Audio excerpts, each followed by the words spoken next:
Como vocês sabem, o pastor Marco está de férias, ele e a Márcia avisaram a igreja na semana passada, inclusive oraram pela Jana e por mim aqui, por essas 2 semanas na qual vamos estar aqui, eu vou estar compartilhando a palavra com vocês. Sabem, irmãos, no último ano, eu tive a oportunidade de pregar aqui na PIB Montenegro mais de 20 vezes, contando com domingos, em que eventualmente eu substituí o pastor Marco, contando com as quintas-feiras, a partir ali do final de agosto do ano passado. Mas eu estou muito feliz hoje, porque essa é a primeira vez que eu prego aqui na PIB Montenegro como membro da igreja. Então, é algo muito especial, é um dia muito marcante para mim, para minha família. Minha esposa está ali, subiu aqui comigo, meus filhos estão ali. Semana passada eles não puderam estar conosco porque estavam novamente no PV. Então, realmente é um dia de muita alegria. Vamos ver se os irmãos prestaram atenção na sequência das últimas 2 pregações que eu trouxe aqui no domingo. A pergunta é bem simples. Se você acompanhou as últimas 2 pregações, você sabe sobre qual livro da Bíblia eu vou pregar hoje. Sobre qual livro da Bíblia eu vou pregar hoje? Quem arrisca aí um palpite? Não, Deuteronômio. Eu preguei sobre Deuteronômio, obrigado por lembrar, foi o primeiro domingo. Deuteronômio eu preguei, depois preguei sobre Josué, e agora então vamos pregar sobre Deuteronômio, Josué, Juízes. Pronto, estamos seguindo a sequência da Bíblia, tá bom, gente? Estamos seguindo a sequência da Bíblia. Na verdade, eu vinha fazendo isso às quintas-feiras, e aí nos 2 domingos de janeiro que tive a oportunidade de compartilhar com vocês, entendi que seria interessante continuar a sequência de quinta-feira. Nós não tínhamos conseguido concluir o Pentateuco na última quinta-feira do ano passado, então tivemos uma mensagem sobre Deuteronômio e na sequência sobre Josué.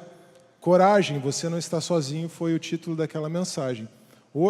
É muito bom pregar uma mensagem sobre Josué, muito encorajador para o começo do ano, mas é relativamente desafiador pregar uma mensagem sobre Juízes, certo? Mas vamos ver o que o Senhor tem para nós nessa manhã. Então eu procurei seguir, apenas continuar a sequência. Juízes, na verdade, se continuássemos a sequência, a próxima mensagem seria sobre Ruth. Mas eu vou deixar Ruth para ser a primeira mensagem do primeiro culto de quinta-feira. Então, ao mesmo tempo em que nós damos sequência aqui às pregações de domingo, eu estou aqui convidando os irmãos já hoje e na semana que vem para estarem conosco nos cultos de quinta-feira, a partir do dia 5 de março, em que nós vamos dar continuidade a essas pregações, uma em cada livro da Bíblia, começando com Ruth. Por que eu não vou pregar Ruth na sequência? Porque, na verdade, essa mensagem, hoje, sobre o livro de Juízes, é a primeira mensagem de duas mensagens com o mesmo título. O título é Quem está no governo? E hoje, então, Quem está no governo, parte 1. Na semana que vem, Quem está no governo, parte 2. E para perguntarmos na semana que vem, continuando a reflexão desta semana, deste domingo, quem está no governo, vamos para o primeiro livro de Samuel, para 1 Samuel capítulo 8. Mas hoje nós vamos nos concentrar sobre o livro dos Juízes. Então, Israel entra na terra prometida, dando continuidade ali a tudo o que acontece no Pentateuco, o êxodo, a saída do Egito, a entrega da lei no deserto, Êxodo, Levítico, Números, Deuteronômio. Temos o livro de Josué, temos a preparação para a entrada na terra prometida de fato. O Senhor vai à frente dos israelitas lutando as suas batalhas, mas os israelitas não conseguem expulsar todos os povos que moravam na terra de Canaã. Na verdade, o próprio Senhor permitiu que os israelitas não expulsassem todos aqueles povos como forma de testar a fé e a fidelidade dos israelitas, uma vez que eles entraram na terra prometida. O Senhor foi à frente deles e o Senhor podia ter expulsado todos aqueles povos, mas isso não aconteceu. E então, os israelitas na terra de Canaã, agora, na terra prometida, tinham um grande desafio. O desafio deles era adorar ao Senhor e só a Ele prestar culto, ou olhar para os deuses dos povos em redor, os deuses dos cananeus, e sentirem-se, de certa forma, atraídos por aquilo que aqueles deuses, aqueles falsos deuses, aqueles ídolos estavam oferecendo. Vamos tentar entender o que os ídolos dos cananeus, os Baalins, os mestres da terra, Baal, o grande mestre, e Astarote, que era um nome meio genérico para qualquer divindade ligada às estrelas e à fertilidade. Vamos entender qual era o desafio, qual era a tentação dos israelitas. Se você se colocar no lugar de um israelita, lá da época do período dos juízes, aquele período de mais ou menos 300 anos depois do livro de Josué, a grande tentação é a seguinte: na cabeça de um israelita, lá de 3.000 anos atrás, na cabeça de um israelita, o Senhor, Deus, é o Senhor dos exércitos. Yahvé é o Senhor dos exércitos. É como se o Deus da Bíblia, o Deus que eles conhecem, o Deus de Abraão, Isaac e Jacó, estivesse só interessado com política e guerra. Ele mostrou que é mais forte que o faraó, ele derrotou os egípcios, tirou o povo de Israel com mão forte do Egito e derrotou povos no caminho para Canaã e na terra de Canaã. Na cabeça deles é como se Deus fosse, o Senhor fosse uma divindade de guerra e de política. Veja só o erro e o equívoco. Ao lidarem com Deus, o Criador dos céus e da terra, assim, os próprios israelitas, a quem Deus se revelou, estavam reduzindo o Senhor Todo-Poderoso a mais uma divindade, a mais um ídolo. É como se ele fosse uma espécie de Marte, de Atena, ou de... Marte é um nome romano. Agora me faltou o nome grego. Tito, me ajuda aqui? Ares. É como se ele fosse Ares ou Atena, um deus da guerra, um deus dos assuntos políticos. Mas não, ele é o Senhor Todo-Poderoso. Agora, ao pensarem em Deus como um Deus da guerra, como um Deus da política, os israelitas tinham um problema. Eles eram um povo seminômade e pastoril, ou seja, eles estavam acostumados a vagar no deserto e eles sabiam cuidar de ovelhas, basicamente. Eles eram pastores. E agora eles se estabelecem na terra e eles precisam lidar com a agricultura. Sabe o que acontece? Os deuses dos cananeus eram divindades de fertilidade agrícola. E aí então a tentação era deixar aquele Deus que na cabeça deles estava preocupado com política e com guerra. Será que na nossa cabeça nós não estamos achando que Deus está só preocupado com política hoje em dia no Brasil? Tem muita gente pensando que ser cristão é ter uma determinada posição política nos dias de hoje. Será que não estamos também reduzindo o Deus da Bíblia a uma mera divindade, a um mero ídolo? Mas então, os israelitas, tinham essa tentação de deixar o Deus verdadeiro, que na cabeça deles estava só interessado com vitória militar, política, e procurar os deuses da terra, para que eles pudessem ter plantações, para que eles pudessem ter prosperidade nas suas plantações, para que eles pudessem ter êxito na sua agricultura. E aí, toda vez que os israelitas se voltavam aos deuses da terra, toda vez que os israelitas caíam em idolatria, o próprio Senhor permitia que os povos da terra viessem e oprimissem os israelitas. Toda vez que o povo de Israel caía na idolatria, o povo de Israel era oprimido por aquelas nações idólatras em redor. Fossem os amonitas, fossem os filisteus, quem quer que fosse. Nesse período, então, havia esse ciclo, essa montanha russa. Idolatria, opressão. Diante da opressão, aquele quebrantamento, a misericórdia de Deus se manifestando, e aí então, para libertar o povo de Israel, o Senhor levantava aquilo que a Bíblia chama na nossa tradução de juízes. O Senhor levantava juízes que eram líderes, nada mais do que líderes. A palavra traduzida para juiz pode também ser traduzida por líder. Um líder político, um líder militar. se você lê o livro de Juízes, você até pode estar se perguntando, puxa, mas onde é que aparece aqui que aqueles caras julgavam as causas, então, do povo? Não era juiz nesse sentido. Era a mesma palavra quando Moisés, lá em Êxodo 18, estabelece líderes. Aqueles líderes foram estabelecidos para julgar as causas dos israelitas. Então, eram líderes que tinham uma conotação, um sentido mais parecido com o que nós entendemos hoje por um juiz. Mas aqueles líderes, então, que Deus levantava, chamados aqui na nossa tradução de juízes, por causa da palavra hebraica, eram líderes que funcionavam como libertadores do povo de Israel. E aí nós temos tantas histórias tão inspiradoras no livro de Juízes. Nós temos Otoniel, o primeiro juiz, irmão de Calebe, nós temos Débora e Baraque, nós temos Gideão e a sua prova de fé, nós temos também Sansão, muitos homens. Na verdade, foram 12 juízes ao todo nesse período de mais ou menos 300 anos. Mas eu não vou me concentrar na história de nenhum desses juízes. Pensando sobre o livro de Juízes, o que me veio ao coração de ministrar foi exatamente o refrão que nós encontramos no começo do capítulo 17 e no final, no último versículo, no capítulo 21, verso 25. Mas se eu trouxesse um versículo só, a minha contextualização, a minha introdução ia ficar um pouco pobre. E eu já gastei muito tempo na introdução, deixando de lado o conselho que a minha esposa já me deu em outra oportunidade. Mas se eu trouxesse apenas o último versículo do livro, talvez essa introdução ficasse um pouco pobre.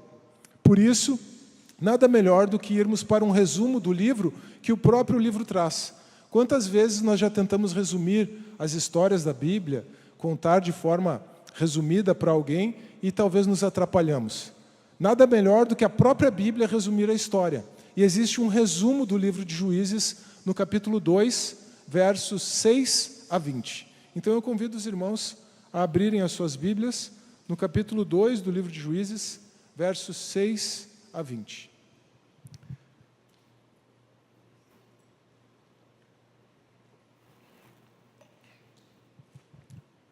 Depois que Josué despediu os israelitas, eles saíram para ocupar a terra. Eu vou ler ali no que está projetado, não vou ler na minha Bíblia, para se alguém estiver acompanhando. Ah, não, já trocaram a versão. O pessoal é muito rápido, obrigado, Gui. Depois que Josué despediu os israelitas, eles saíram para ocupar a terra, cada um a sua herança. O povo prestou culto ao Senhor durante toda a vida de Josué e dos líderes que sobreviveram a Josué e que tinham visto todos os grandes feitos do Senhor em favor de Israel. Josué, filho de Num, servo do Senhor, morreu com a idade de 110 anos. Foi sepultado na terra de sua herança, em Timnat-Heres, nos montes de Efraim, ao norte do monte Gaás. Depois que toda aquela geração foi reunida a seus antepassados, surgiu uma nova geração que não conhecia o Senhor e o que ele havia feito por Israel. Vamos sublinhar isso aqui. Uma nova geração que não conhecia o Senhor e o que ele havia feito por Israel. Então, os israelitas fizeram o que o Senhor reprova e prestaram culto aos Baalins, aos mestres da terra. Abandonaram o Senhor, o Deus dos seus antepassados, que os havia tirado do Egito, e seguiram e adoraram vários deuses dos povos ao seu redor, provocando a ira do Senhor. Abandonaram o Senhor e prestaram culto a Baal e a Astarote. A ira do Senhor se acendeu contra Israel, e ele os entregou nas mãos de invasores que os saquearam. Ele os entregou aos inimigos ao seu redor, aos quais já não conseguiam resistir. Sempre que os israelitas saíam para a batalha, a mão do Senhor era contra eles para derrotá-los, conforme lhes havia advertido e jurado. Grande angústia os dominava. Então o Senhor levantou juízes, ou líderes, que os libertaram das mãos daqueles que os atacavam. Mesmo assim, eles não quiseram ouvir os juízes. Antes, se prostituíram com outros deuses e os adoraram. Ao contrário dos seus antepassados, logo se desviaram do caminho pelo qual os seus antepassados tinham andado, o caminho da obediência aos mandamentos do Senhor. Sempre que o Senhor lhes levantava um juiz, ele estava com o juiz e os salvava das mãos de seus inimigos enquanto o juiz vivia. Pois o Senhor tinha misericórdia por causa dos gemidos deles diante daqueles que os oprimiam e os afligiam. Mas quando o juiz morria, o povo voltava a caminhos ainda piores do que os caminhos dos seus antepassados, seguindo outros deuses, prestando-lhes culto e adorando-os. Recusavam-se a abandonar suas práticas e seu caminho obstinado. Por isso, a ira do Senhor acendeu-se contra Israel. E ele disse: como este povo violou a aliança que fiz com os seus antepassados e não tem ouvido a minha voz... nós vamos até o verso 23. E não tem ouvido a minha voz, não expulsarei de diante dele nenhuma das nações que Josué deixou quando morreu. Eu as usarei para pôr Israel à prova e ver se guardará o caminho do Senhor e se andará nele como fizeram os seus antepassados. O Senhor havia permitido que essas nações permanecessem, não as expulsou de imediato e não as entregou nas mãos de Josué. Amém. Vamos ainda para o verso 25 do capítulo 21, que diz o seguinte: naquela época não havia rei em Israel. Cada um fazia o que lhe parecia certo. Então, nesse período dos juízes, em que o povo se voltava aos deuses dos cananeus, e o Senhor permitia que os cananeus os oprimissem, o Senhor levantava um juiz, era com o juiz enquanto aquele juiz era vivo. Israel tinha um tempo de relativa paz durante a vida daquele juiz, depois voltava a ser oprimido porque voltava a cair em idolatria. Esse é o resumo daquele tempo. Naquela época não havia rei em Israel, cada um fazia o que lhe parecia certo, cada um fazia o que parecia melhor aos seus olhos, diz outra tradução. E aí então, olhando para o verso 25, para de certa forma resumir o livro dos Juízes, eu pensei de forma muito simples em comunicar a vocês, em compartilhar com vocês que naquela época, no dia dos juízes, primeiro, não havia rei em Israel.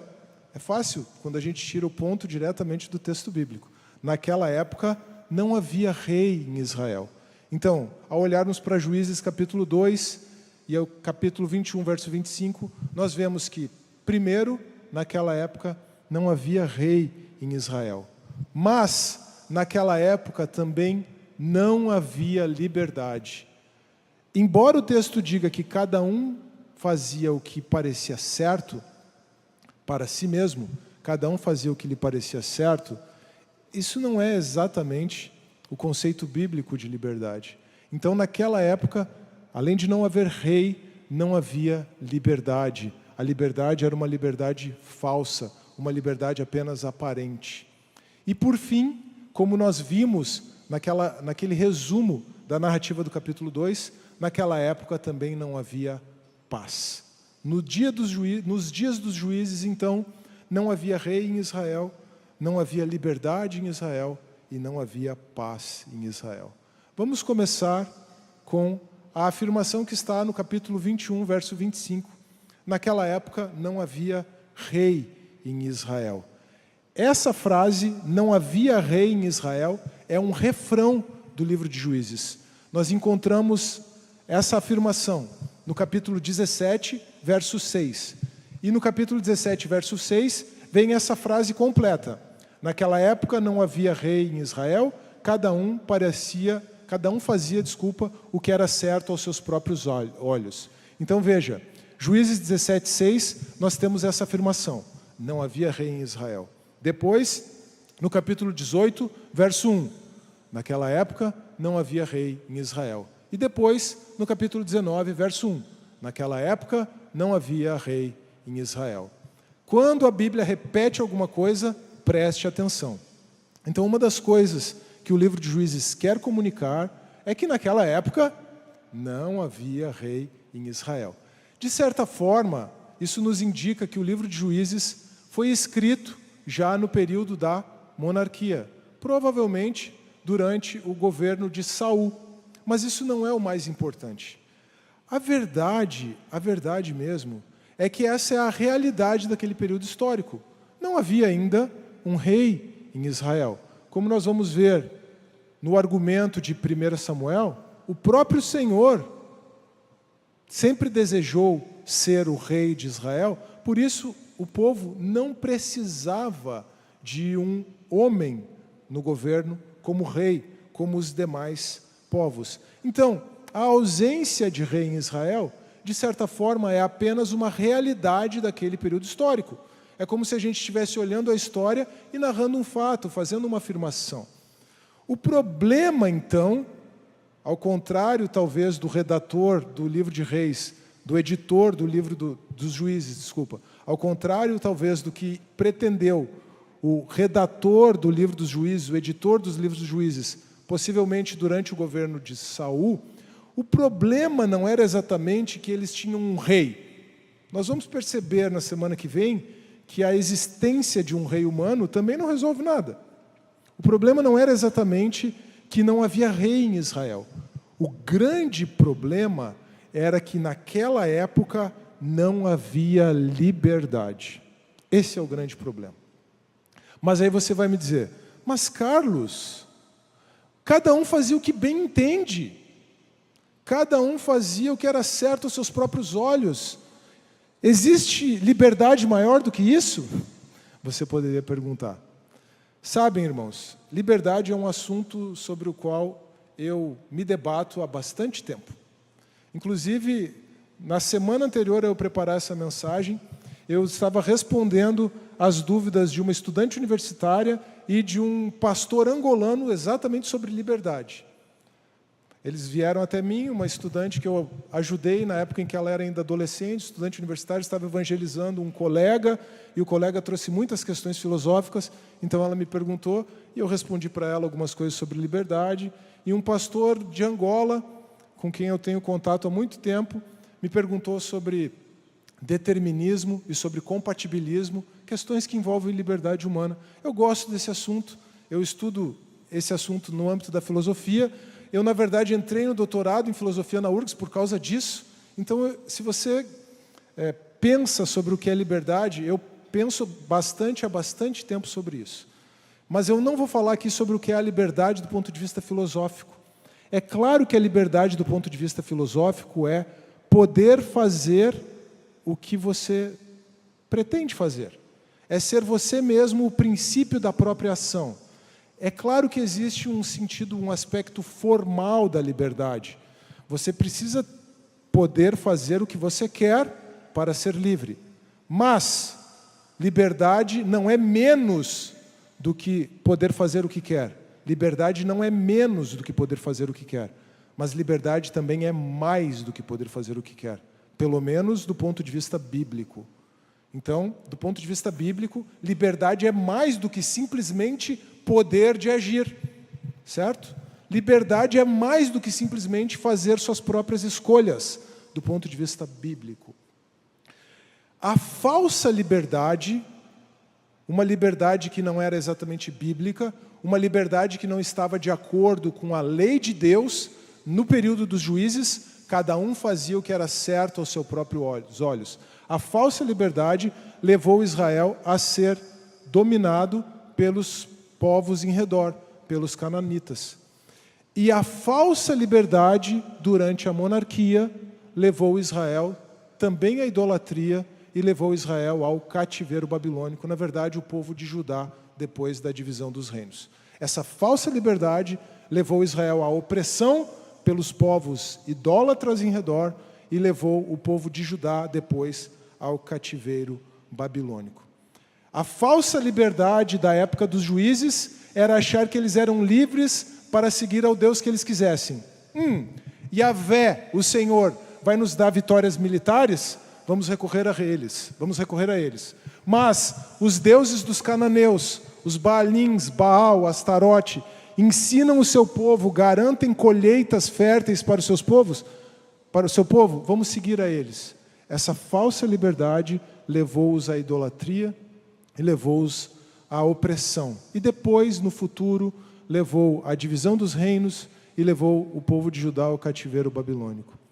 A falsa liberdade de hoje em dia nos diz que você é livre para fazer exatamente o que você quiser. Não é isso que as pessoas entendem que é liberdade hoje? Faça o que você quiser, não se preocupe com o que os outros pensam.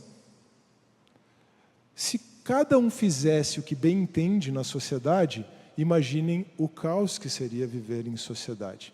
Mas essa ideia de fazer o que você quer nos dias de hoje, porque veja, fazer o que quer é uma noção falsa ou parcial de liberdade desde a época dos juízes.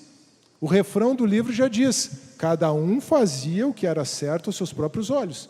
Poderia ser uma descrição da sociedade de hoje em dia, não é mesmo? Cada um faz o que bem entende da sua vida. Cada um sabe o que é certo para si. Só que hoje em dia, esse conceito falso de liberdade, ele foi levado tão adiante que as pessoas acham que cada um pode ser livre para ser o que quiser. E não apenas para fazer o que quiser. Você nasceu homem, não tem problema se você quiser ser mulher. Você nasceu um ser humano, não tem problema se você quiser ser um cachorro. E assim as coisas vão na sociedade de hoje. E aí então a medicina, até o sistema público de saúde, incentiva cirurgias de alteração de sexo, uma série de coisas. E os resultados disso, o problema são os resultados disso. Não, são dados que não se divulgam. Outro dia eu vi que possivelmente uma atriz muito famosa, que agora é um ator, que fez uma mudança de sexo, estaria arrependida dessa alteração. Não vou trazer nomes, porque não sei se a informação é verdadeira, mas se não for verdadeira essa informação, ela reflete uma grande realidade. Porque as pessoas mudam de sexo em razão da angústia existencial da sua alma, do sofrimento que elas vêm passando, mas elas não eliminam a fonte do sofrimento. E aí, então, a fonte daquele sofrimento continua. E aí, além da fonte do sofrimento, que, no final das contas, é a desconexão com o próprio Criador, aquela angústia que a pessoa já sentia, se soma o fato de que a pessoa está vivendo de uma forma diferente daquela que ela foi criada para viver. Outro dia eu vi também a situação de, creio que era um japonês, que queria ser um cachorro e mandou construir uma fantasia, uma roupa, uma armadura de cachorro que custou dezenas de milhares de dólares. E aí então ele assumia a sua skin de cachorro quando ele queria. Sabe qual foi o resultado? Ele chegou à conclusão que as articulações do cachorro, os membros do cachorro, são muito diferentes dos membros do ser humano, e ele não conseguiria manter a sua condição de vida como cachorro, porque ele simplesmente não conseguia ficar ajustado dentro daquela fantasia ou daquela roupa. Sim, porque ele usou a sua falsa liberdade para ser algo que ele não foi criado para ser. Então esse conceito de liberdade de hoje, você é livre para fazer o que quiser, você é livre para ser o que quiser, ele é um conceito claramente falho. Ele é falho pelas evidências da prática, do dia a dia. As pessoas mudam de sexo para buscar felicidade e não encontram felicidade nisso. As pessoas tentam viver como animais, mas o seu próprio corpo indica para elas que elas não têm condições de manter a vida como de um animal. Eu só queria saber se esse sujeito come ração todo dia, né? Mas isso é uma outra coisa, tá? Então vejam, a própria natureza do ser humano indica, a própria natureza, como Deus nos criou, indica que liberdade não pode ser simplesmente faça o que você quiser, viva da maneira como você quiser, seja o que você quiser ser. Se liberdade não é isso, o que é liberdade então? Ainda não é o momento de respondermos a essa pergunta. Por quê? Além de não haver liberdade em Israel naquela época também não havia paz. Isso nós percebemos do capítulo 2. Não havia paz. Eles estavam usando a sua falsa liberdade, se voltando aos ídolos. Como consequência disso, o Senhor permitia que eles fossem oprimidos pelos vizinhos, e aí então eles estavam sempre em estado de guerra. Parece até um país que tem na sua Constituição uma cláusula que diz que eles têm que desmobilizar o exército quando não houver guerra, e por isso esse país está sempre em guerra com o mundo inteiro. Sabiam disso? Existe um país que estabeleceu o exército na época em que o território desse país estava sendo desbravado, constituído. E por isso, na Constituição desse país diz: o exército precisa ser desmobilizado quando o país não estiver em guerra. Como resultado, esse país está sempre em guerra o tempo todo para não desmobilizar o seu exército. Não vou falar nomes aqui novamente, tá bom? Não é nenhuma crítica, é apenas uma curiosidade da sociedade, uma curiosidade histórica, uma curiosidade do tempo de hoje. Assim como um determinado país está sempre em guerra, porque a Constituição obrigaria ele a desmobilizar o seu exército, assim como um certo país no mundo está sempre em guerra, Israel, naquele tempo, não tinha paz. Agora, vejam só o seguinte. Ao olhar para essa realidade triste do livro dos Juízes e fazer essa comparação com um país contemporâneo, eu estou olhando para paz como ausência de guerra. E é a primeira ideia que a gente tem de paz, não é mesmo? Ausência de guerra, certo? Então, paz, num primeiro sentido, e no sentido mais corriqueiro, da maneira como nós estamos acostumados a pensar em paz, ela é um conceito negativo, simplesmente ausência de guerra. Só que o mundo contemporâneo também traz isso para uma perspectiva muito individual, muito individualista. E aí, então, as pessoas que são ensinadas a viver da maneira como bem entenderem, também são ensinadas a pensar que paz é ser deixado quieto no seu canto. Quantas vezes você já ouviu a expressão? Me deixa em paz. Me deixa quieto. Me deixa sozinho. Deixa eu fazer o que eu bem entendo. Aí a paz correlacionada com a liberdade. Mas, obviamente, na Bíblia, paz não é isso que nós entendemos hoje em dia, me deixa quieto no meu canto. E paz também não é somente a ausência de guerra. Muitas vezes, ou talvez, desculpa, muitos aqui já tenham ouvido a expressão hebraica shalom. Quem já não ouviu essa expressão, né? Quem assistiu The Chosen, ouve direto eles falando isso, né? Shalom é a palavra hebraica para paz. E o conceito de paz no Antigo Testamento, representado pela palavra hebraica shalom, é muito mais do que ausência de guerra. De novo, lembram a comparação que eu fiz? Liberdade não é menos do que poder fazer as suas escolhas, mas liberdade, do ponto de vista bíblico, é muito mais do que poder de fazer as suas escolhas. Assim também, o shalom, a paz hebraica, a paz do Antigo Testamento, não era menos do que a ausência de guerra, mas era muito mais do que a ausência de guerra. É muito mais. A paz bíblica, a paz do Antigo Testamento, é muito mais do que apenas a ausência de guerra. Os estudiosos do hebraico dizem que shalom significa estar inteiro, viver uma vida plena, uma vida boa. É claro que isso significa não estar em guerra, mas é muito mais do que isso. Plenitude, estar inteiro, viver uma vida boa, alcançar os seus objetivos. Shalom, paz, no Antigo Testamento, significa até mesmo prosperidade material. E por que isso? Porque, de acordo com a Torá, de acordo com o Pentateuco, de acordo com o Êxodo, até Deuteronômio, na Terra Prometida, se o povo de Israel obedecesse a Deus, Deus iria garantir prosperidade.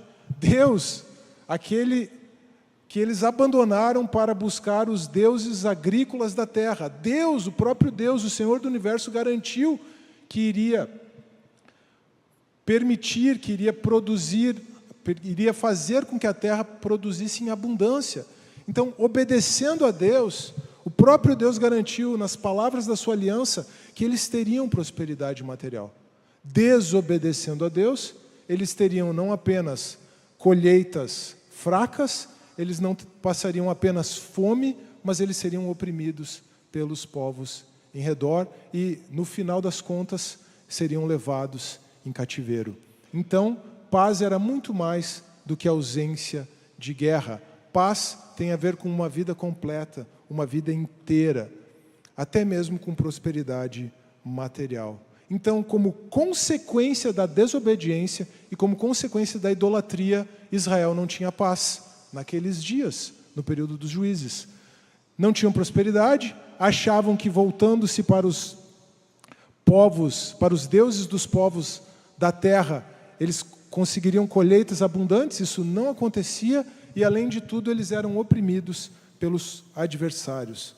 O povo de Israel, por conta da obediência, não conseguia ser inteiro na terra prometida. Não tinha shalom, não tinha paz. O povo não conseguia prosperar. E foi assim, na sequência dos anos, nos séculos que se seguiram. O único período de paz experimentado pelo povo de Israel na terra prometida foi durante o governo de Salomão. Foi o único período de paz. Depois que Saul foi eleito como rei para guerrear com os adversários, especialmente os filisteus, depois que Davi assumiu o trono e continuou guerreando, Salomão foi um homem de paz. A paz durante o período de Salomão foi relativa, mas ela aconteceu. O problema é que Salomão aumentou muito a carga tributária em Israel para manter a sua corte. Até parece um país que nós conhecemos hoje em dia. Os impostos em Israel estavam exorbitantes. É verdade, Salomão fez isso para manter a sua corte. Salomão também, além de oprimir o povo, depois Roboão oprimiu ainda mais, Salomão, então, além de oprimir o povo, Salomão caiu em idolatria na velhice.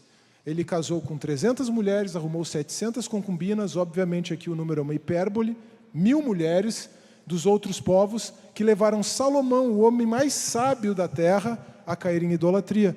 A consequência disso foi a divisão dos reinos de Israel. Então, mesmo aquele período de paz sob Salomão, foi uma paz que não era verdadeira, que não era definitiva, que não era permanente. Foi uma paz apenas aparente. Depois disso, os reinos foram divididos. O reino do norte foi derrotado pela Assíria, veio o cativeiro assírio.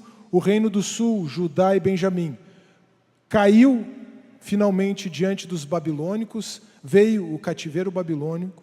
Depois que Israel conseguiu voltar da Babilônia, depois que os judeus conseguiram voltar da Babilônia, durante o governo persa, logo em seguida veio a dominação pelos gregos e macedônios, e depois da dominação pelos gregos e macedônios, com um pequeno período de paz também durante a dinastia dos Asmoneus, com aquela vitória relatada nos livros dos Macabeus, veio a dominação romana. E aí, então, a ideia de paz para os romanos era um dos conceitos mais importantes que eles tinham. Talvez você já tenha ouvido falar, a expressão latina, na Pax Romana, a paz romana. O que os romanos queriam? Os romanos queriam pacificar toda aquela região das imediações do mar Mediterrâneo, impondo a sua paz. E como é que os romanos impunham a sua paz? Com pão e circo para apaziguar as pessoas em Roma. Então, realmente, na cidade de Roma era pão e circo. Mas, fora do território de Roma, a Pax Romana era imposta por meio da invasão, da conquista militar e da opressão militar. Então, Roma tinha o objetivo de pacificar toda a terra, e essa paz era imposta por meio de dominação militar. Sabe qual era um dos principais, se não o principal instrumento que os romanos utilizavam para amedrontar o povo e impor a sua paz? A cruz. Todos os adversários, todos os bandidos, todos aqueles que cometiam crimes de insurreição política, todos os rebeldes eram crucificados à margem das estradas para que todos vissem e eles servissem de exemplo. Durante o período da Pax Romana, então, lembrando que Israel não tinha rei, Israel não tinha liberdade, Israel não tinha paz verdadeira no período dos juízes, durante o período da Pax Romana é que nós então temos o surgimento da verdadeira paz. Palavras de Jesus para os seus discípulos na véspera da sua crucificação. Evangelho de João, capítulo 14, verso 27. Deixo com vocês a paz, a minha paz dou a vocês. Preste atenção nessa expressão. Não a dou como o mundo a dá. Não se perturbe o coração de vocês, nem tenham medo.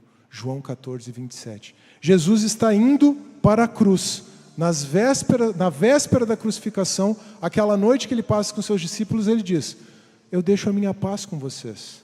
Eu não deixo a minha paz como o mundo a deixa. Eu não dou a minha paz como o mundo a dá. Percebe o que Jesus está dizendo? A minha paz é muito diferente da Pax Romana. Os romanos impunham a paz por meio da opressão, por meio da derrota militar. Usavam a cruz para impor a paz.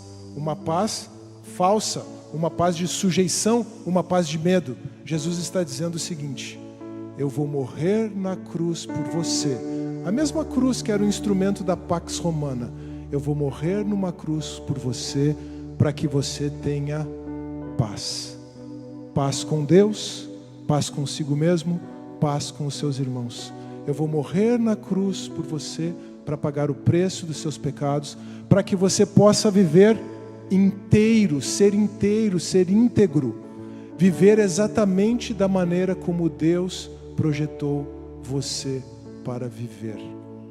Veja que os judeus esperavam um Messias que os libertasse politicamente, que fosse um líder militar, talvez como aqueles juízes lá, de 2000 anos antes, de 1500, 1300 anos antes de Jesus.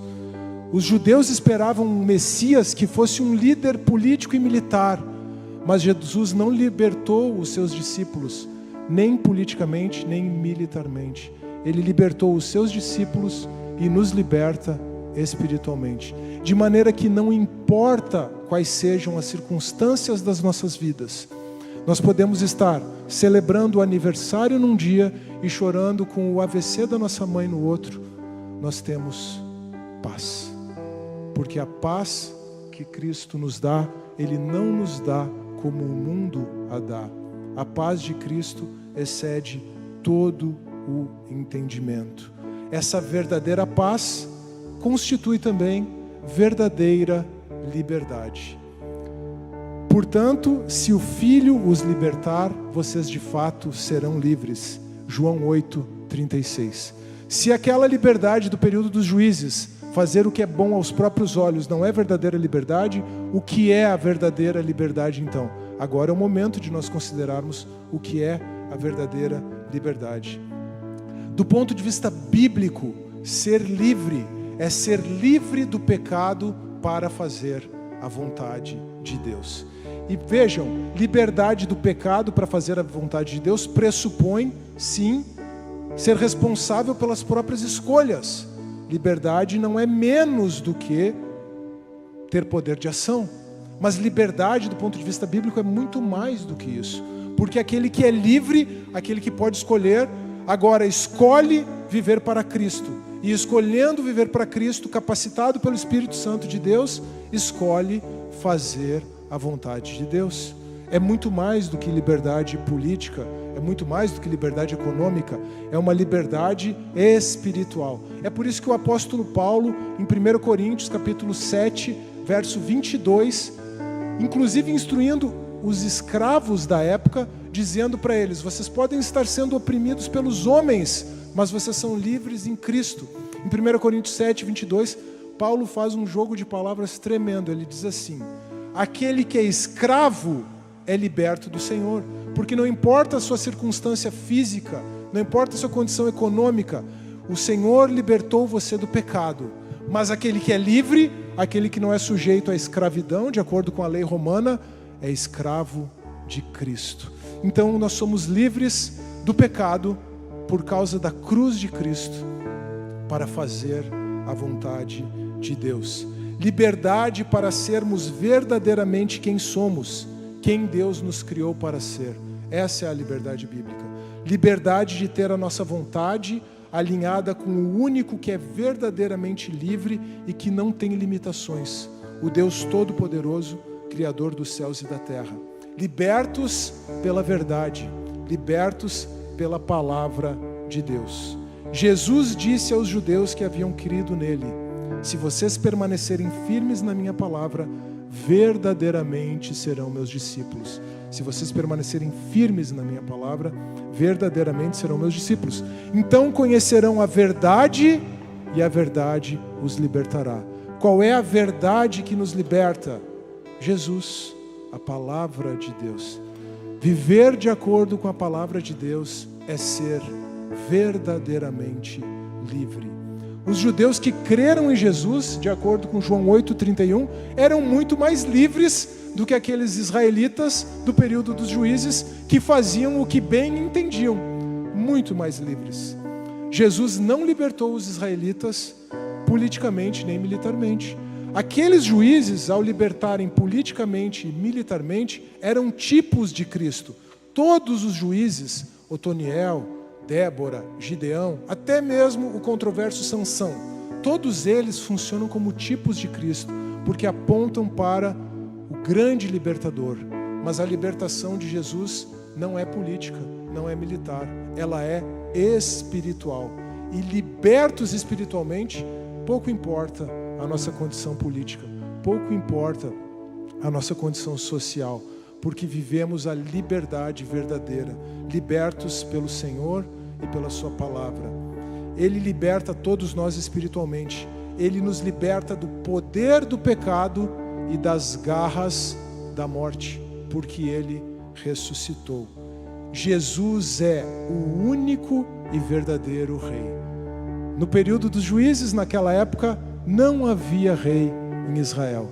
Os reis que vieram depois não trouxeram a prosperidade que o povo esperava, exceto por um breve período, Davi e Salomão, e com Salomão, como nós vimos, ao custo de uma opressão tributária muito grande. Aqueles reis também não libertaram Israel. Aqueles reis, assim como os juízes, eram tipos do único e verdadeiro Rei, o Senhor Jesus. Jesus Cristo é Deus que veio a nós como homem, morreu pelos nossos pecados e ressuscitou para nos dar vida. E é por isso que Ele é chamado da seguinte forma. Vejam o quadro que o livro de Apocalipse pinta sobre Jesus. Em Apocalipse capítulo 1, verso 5, Jesus é chamado de testemunha fiel, primogênito dentre os mortos, porque Ele ressuscitou para nos preceder na ressurreição, e o soberano dos reis da terra, ou, como diz uma outra tradução, o príncipe dos reis da terra.